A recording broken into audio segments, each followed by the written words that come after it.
नमस्कार। Digital learning Hindi की कक्षा में आपका स्वागत है। मैं हूं पुण्यपाल सिंह बुंदेला, शासकीय उच्चतर माध्यमिक विद्यालय क्रमांक 2 छतरपुर से।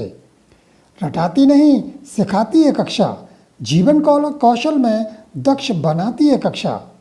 जो देश के शक्तिबोध और सौंदर्य बोध को चोट न पहुंचाएं, ऐसे जागरूक नागरिक बनाती है कक्षा। क्या कहा आपने? यह शक्तिबोध और सौंदर्यबोध क्या है? जी हाँ, आज के पाठ में हम यही नहीं और भी बहुत कुछ जानेंगे।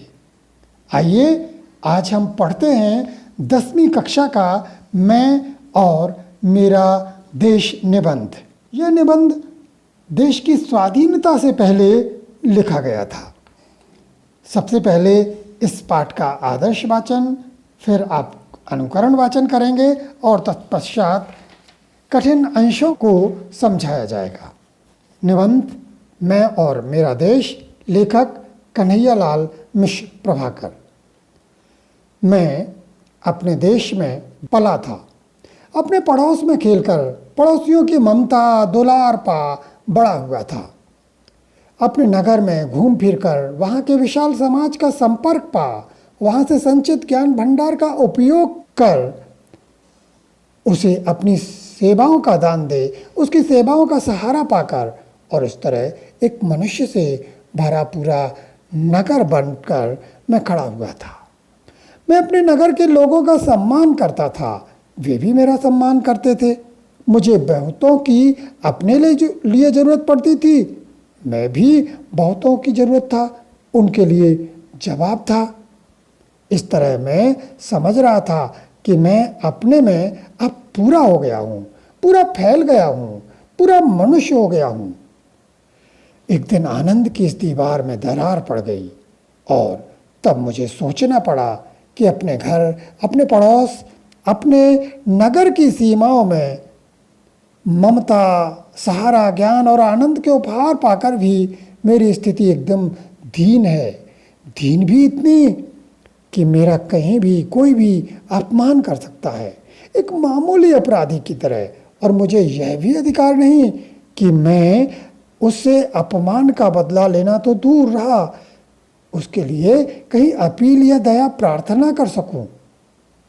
क्या कोई भूकंप आया था जिससे दीवार में दरार पड़ गई? जी हाँ, एक भूकंप आया था जिससे दीवार में दरार पड़ गई। और लीजिए, आपको कोई नया प्रश्न न पूछना पड़े, इसलिए मैं अपनी ओर से ही कह रहा हूँ कि यह दीवार थी मानसिक विचारों की। इसीलिए यह भूकंप भी किसी प्रांत या प्रदेश में नहीं उठा, मेरे मानस में ही उठा था। मानस में भूकंप उठा था? जी हाँ जी, मानस में भूकंप उठा था।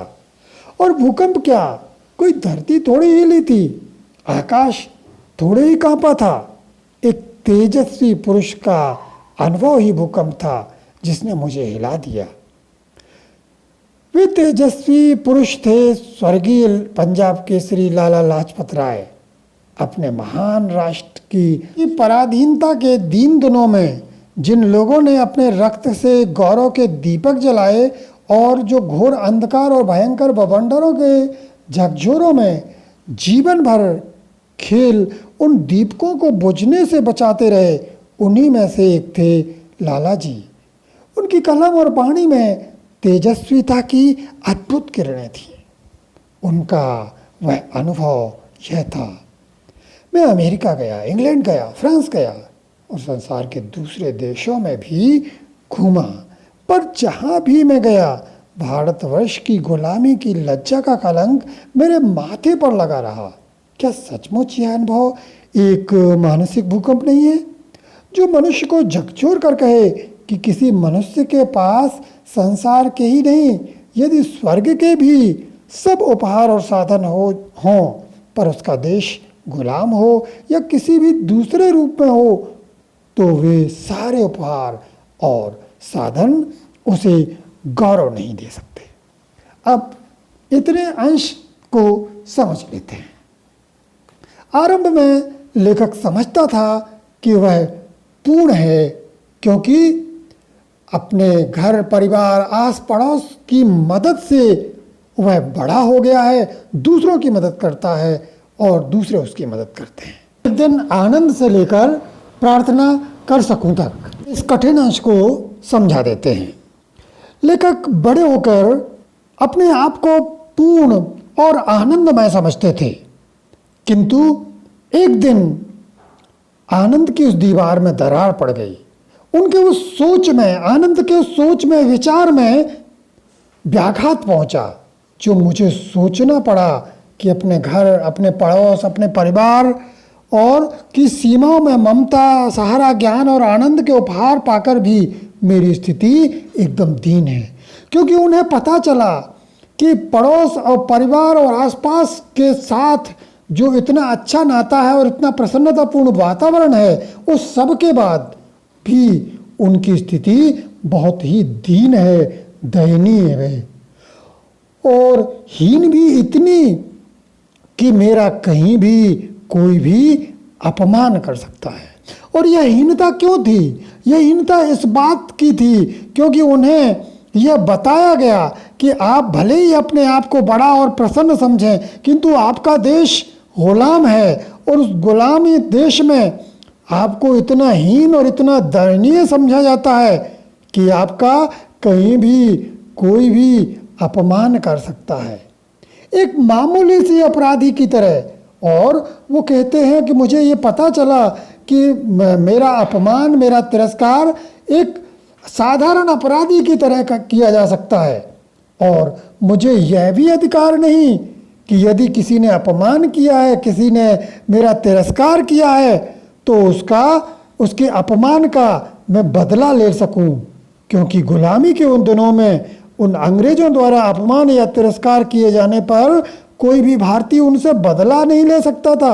बदला लेने की बात तो दूर, उसके लिए कहीं अपील भी नहीं की जा सकती थी, दया प्रार्थना भी नहीं की जा सकती थी, FIR नहीं दर्ज कराई जा सकती थी। क्या कोई भूकंप आया था जिससे दीवार उड़ गई थी? तो यह भूकंप नहीं आया था, यह तो एक मानसिक भूकंप था, मन में विचारों का भूकंप था, मानस में भूकंप उठा था, यानी मन में भूकंप उठा था, मन में खलबली मची थी। और वह खलबली किस कारण से आई थी? एक तेजस्वी पुरुष का अनुभव ही भूकंप था। एक तेजवान, एक ऊर्जावान व्यक्ति ने उन्हें जो विचार दिए थे, ओज से भरे, जोश से भरे, देश प्रेम से भरे हुए विचार दिए थे, उन्हीं के कारण उनके मन में यह भूकंप आया था। अब यहाँ से पुनः व्याख्या आती है, इस कठिन अंश को पुनः समझा देते नीचे वाले को। वे तेजस्वी पुरुष यहाँ से लेकर अद्भुत किरणें थी।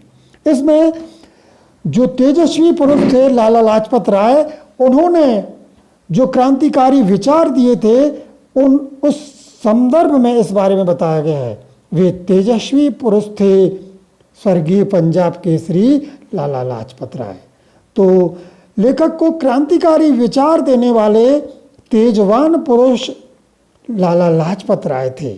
अपने राष्ट्र, महान राष्ट्र की पराधीनता के दीन दिनों में जिन लोगों ने अपने रक्त के गौरव के दीपक जलाए और जो घोर अंधकार और घोर भयंकर बवंडरों के झकझोरों में जीवन भर खेले, उन दीपकों को बुझने से बचाते रहे, उन्हीं में एक थे लाला जी। यानी लाला जी, लाला लाजपत राय ऐसे लोग थे जिन्होंने अपने खून से देश के गौरव, देश के सम्मान के दीपक जलाए। उन लोगों में से थे जो पराधीनता के, अज्ञान, अत्याचार और धनहीनता के अंधकार से घिरे हुए थे। अंग्रेजों के भयंकर तूफानों, अत्याचारों का जिन्होंने सामना किया था, उन दीपकों को बुझने से बचाते रहे, फिर भी वे राष्ट्र सम्मान के दीपक को बुझने से बचाते रहे। उन्हीं में से एक थे लाला लाजपत राय। उनकी कलम और वाणी दोनों में तेजस्विता की अद्भुत किरणें थी। लाला लाजपत राय की कलम अर्थात लेखनी से जो शब्द निकलते थे वह भी ओज से, जोश से, देशभक्ति से भरे होते थे। उसी तरह उनके मुख से जो वाणी निकलती थी, उनके जो शब्द थे निकलते थे, उनमें भी ओज था, जोश था, देश प्रेम की भावना थी।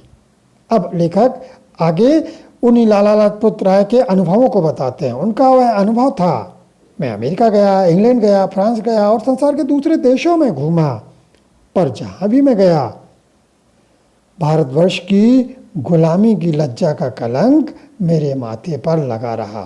लाला लाजपत राय कहते हैं कि विदेशों में विदेशी लोगों ने जब मेरी ओर देखा तो उनकी नज़र में यही था कि ये वे ही नागरिक हैं जिनका देश गुलाम है। क्या सचमुच यह अनुभव एक मानसिक भूकंप नहीं था?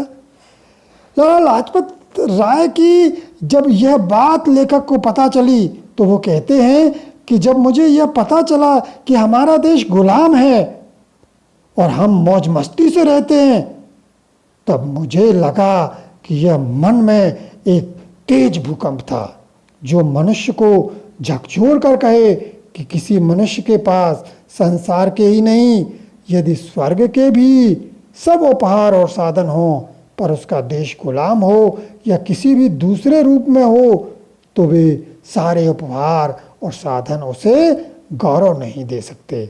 यानी जब किसी व्यक्ति से कोई कहे कि तुम्हारा देश गुलाम है, तो चाहे अपने देश के हों, चाहे स्वर्ग के हों, चाहे कितने भी सुख साधन उसके पास हों, लेकिन वे सुख के साधन उसे उस गुलामी के भावना से दूर नहीं कर सकते हैं। इस तरह से जब उन्हें ये पता चला कि उनका देश गुलाम है तो यह भूकंप उन्हें झकझोरने वाला था और उनके हृदय में एक नए भाव आए।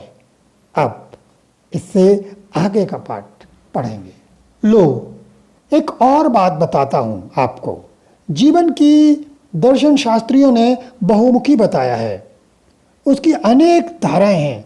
सुना नहीं आपने कि जीवन एक युद्ध है और युद्ध में लड़ना ही तो काम नहीं होता। लड़ने वालों को रसद यानी सामग्री ना पहुँचे तो वे कैसे लड़ें? किसान ही खेती ना उपजाए तो रसद पहुँचाने वाले क्या करें? और लो, जाने दो बड़ी बातें। युद्ध में जय बोलने वालों का भी महत्व होता है। जय बोलने वालों का? हाँ जी, युद्ध में जय बोलने वालों का भी बहुत महत्व है। कभी मैच देखने का अवसर मिला ही होगा आपको, देखा नहीं आपने कि दर्शकों की तालियों से खिलाड़ियों के पैरों में बिजली लग जाती है और गिरते खिलाड़ी उभर जाते हैं। कभी सम्मेलनों और मुशायरों की सफलता दाद देने वालों पर निर्भर करती है। इसीलिए मैं अपने देश का कितना भी साधारण नागरिक क्यों ना हूँ, अपने देश के सम्मान की रक्षा के लिए कुछ भी कर सकता हूँ। अकेला चना क्या भाड़ फोड़ सकता है? यह कहावत मैं अपने अनुभव के आधार पर ही आपसे कह रहा हूँ कि 100% झूठ है।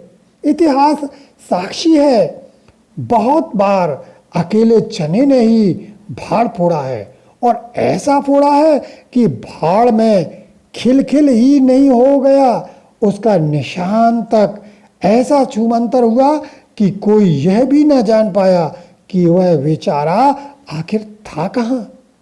हमारे देश के महान संत स्वामी रामतीर्थ एक बार जापान गए। वे रेल में यात्रा कर रहे थे कि एक दिन ऐसा हुआ कि उन्हें खाने को फल ना मिले और उन दिनों फल ही उनका भोजन था। गाड़ी एक स्टेशन पर ठहरी तो वहाँ भी उन्होंने फलों की खोज की, पर वे पा ना सके। उनके मुंह से निकला, जापान में शायद अच्छे फल नहीं मिलते। एक जापानी युवक प्लेटफार्म पर खड़ा था। वह अपनी पत्नी को रेल में बैठाने आया था। उसने यह शब्द सुन लिए। सुनते ही वह अपनी बात बीच में छोड़कर भागा और काफी दूर से एक टोकरी ताजे फल लाया। वे फल उसने स्वामी रामतीर्थ को भेंट करते हुए कहा, लीजिए, आपको ताजे फलों की जरूरत थी। स्वामी जी ने समझा कि यह कोई फल बेचने वाला है और उसके दाम पूछे, पर उसने दाम लेने से इनकार कर दिया। बहुत आग्रह करने पर उसने कहा, आप इसका मूल्य देना ही चाहते हैं तो वह यह है कि आप अपने देश में जाकर किसी से यह ना कहिएगा कि जापान में अच्छे फल नहीं मिलते। स्वामी जी युवक का उत्तर सुनकर मुग्ध हो गए। और वे क्या मुग्ध हो गए! उस युवक ने अपने इस कार्य से अपने देश का गौरव जाने कितना बढ़ा दिया। तो यहाँ इसको समझा देते हैं। तो हुई ना, अकेला चना फाड़ फोड़ सकता है। यानी एक जापानी युवक ने पूरे जापान का मान बढ़ा दिया। अभी जो कहावत थी कि अकेला चना फाड़ नहीं फोड़ सकता, इसका अर्थ यह था कि एक व्यक्ति कोई बड़ा काम नहीं कर सकता, किंतु इस एक युवक ने पूरे जापान वासियों का, पूरे जापान राष्ट्र का मान बढ़ा दिया। अब आगे पढ़ते हैं। इस गौरव की ऊंचाई का अनुमान आप दूसरी घटना सुनकर भी पूरी तरह से लगा सकते हैं। एक दूसरे देश का निवासी, एक युवक जापान में शिक्षा लेने आया। एक दिन वह सरकारी पुस्तकालय से एक पुस्तक पढ़ने को लाया। उसमें कुछ दुर्लभ चित्र थे। ये चित्र उस युवक ने पुस्तक में से निकाल दिए और पुस्तक वापस कर आया। किसी जापानी विद्यार्थी ने यह देख लिया और पुस्तकालय को इसकी सूचना दे दी। पुलिस ने तलाशी लेकर वे चित्र उस विद्यार्थी के कमरे में बरामद किए और उस विद्यार्थी को जापान से निकाल दिया गया। मामला यहीं तक रहता तो कोई बात नहीं थी, अपराधी को दंड मिलना ही चाहिए, पर मामला यहाँ तक नहीं रुका और पुस्तकालय के बाहर बोर्ड पर लिख दिया गया कि उस देश का जिसका वह विद्यार्थी था, कोई निवासी इस पुस्तकालय में प्रवेश नहीं कर सकता। मतलब साफ है, एकदम साफ, कि जहां एक युवक ने अपने काम से अपने देश का सिर ऊंचा किया था, वहीं एक युवक ने अपने देश के मस्तक पर कलंक का टीका लगाया, जो जाने कितने वर्षों तक संसार की आंखों में उसे लांछित करता रहेगा। इन घटनाओं से क्या यह स्पष्ट नहीं है कि हर एक नागरिक अपने देश के साथ बंधा हुआ है और देश की हीनता और गौरव का ही फल उसे नहीं मिलता, उसकी हीनता और गौरव का फल उसके देश को मिलता है। यहाँ चिन्ह लगा लें, इसकी व्याख्या आती है। तो ये दो घटनाएं ये बताती हैं कि देश के एक व्यक्ति की हीनता का, देश की एक व्यक्ति की श्रेष्ठता का उसके फल उसके देश को मिल सकता है। यदि देश का एक नागरिक हीनता करेगा तो उसका फल उसके देश को मिलेगा, और अच्छाई का काम करता है तो भी देश के नागरिक को मिलेगा। यहाँ से मैं अपने देश का नागरिक हूँ और मानता हूँ कि मैं अपना देश हूँ। चिन्ह लगा लेना यहाँ से नीचे तक। मैं अपने देश का नागरिक हूँ और मानता हूँ कि मैं अपना देश हूँ, इसीलिए मैं अपने आप को अपना देश ही मानता हूँ। जैसा मैं अपने लाभ और सम्मान के लिए हर एक छोटी छोटी बात पर ध्यान देता हूँ, वैसा ही मैं अपने देश और लाभ या सम्मान के लिए भी छोटी छोटी बातों पर ध्यान दूँ। अर्थात मुझे देश की छोटी छोटी बातों पर भी ध्यान देना चाहिए। यह मेरा कर्तव्य है, और जैसे मैं अपने सम्मान और साधनों से अपने जीवन में सहारा पाता हूँ, वैसे ही देश के सम्मान और साधनों से भी सहारा पाऊँ। यह मेरा अधिकार है। बात यह है कि मेरा देश दो अलग चीज़ तो हैं ही नहीं, अर्थात दोनों एक ही हैं। व्यक्ति के सम्मान से देश का सम्मान है और देश के सम्मान से व्यक्ति का सम्मान है। इसलिए व्यक्ति को वही काम करने चाहिए जिससे देश का सम्मान बढ़े। इससे संबंधित कठिन शब्दों के अर्थ। संचित, संचित का अर्थ है संग्रहित। मानसिक, मानसिक का अर्थ है मन से संबंधित या विचार संबंधी। दर्शन शास्त्र, जीवन और जगत की सच्चाई के विशेषज्ञ।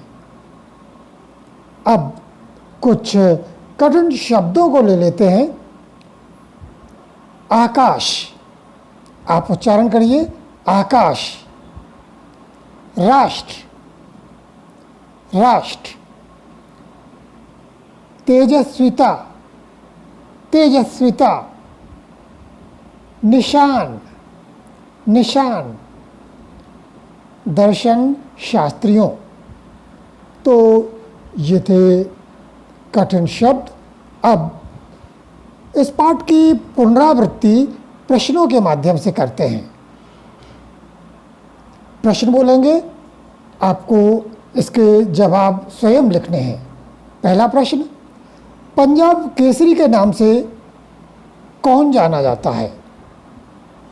दूसरा प्रश्न, दीवार में दरार पड़ गई का आशय किससे है? तेजस्वी पुरुष लाला लाजपत राय की 2 विशेषताएं लिखी। चौथा प्रश्न, जय बोलने वालों का महत्व प्रतिपादित कीजिए। पांचवा प्रश्न, जापानी युवक ने स्वामी रामतीर्थ को दिए गए फलों के मूल्य के रूप में क्या मांगा? छठा प्रश्न, स्वामी रामतीर्थ जापानी युवक का उत्तर सुनकर क्यों मुग्ध हो गए? सातवां प्रश्न, जापान में शिक्षा लेने आए विद्यार्थी की कौन सी गलती से उसके देश के मान पर कलंक का टीका लग गया? तो ये पुनरावृत्ति प्रश्न थे। अब पाठ के इस अंश से संबंधित इन प्रश्नों के उत्तर आपको स्वयं लिखने हैं, क्योंकि हिंदी शिक्षक का उद्देश्य आपको इस तरह से तैयार करना कि आप अपने ढंग से प्रश्नों के उत्तर तैयार कर सकें और उनको लिख सकें। अतः मैं इनको नहीं लिखाऊंगा। साथ ही जिन अंशों में व्याख्या के लिए चिन्ह लगाई थी उनको की व्याख्या भी आपको उत्तर पुस्तिका में लिखनी है। यह अंश यहीं पर समाप्त होता है। इस पाठ के दूसरे भाग के साथ शीघ्र ही उपस्थित होऊंगा। जय हिंद।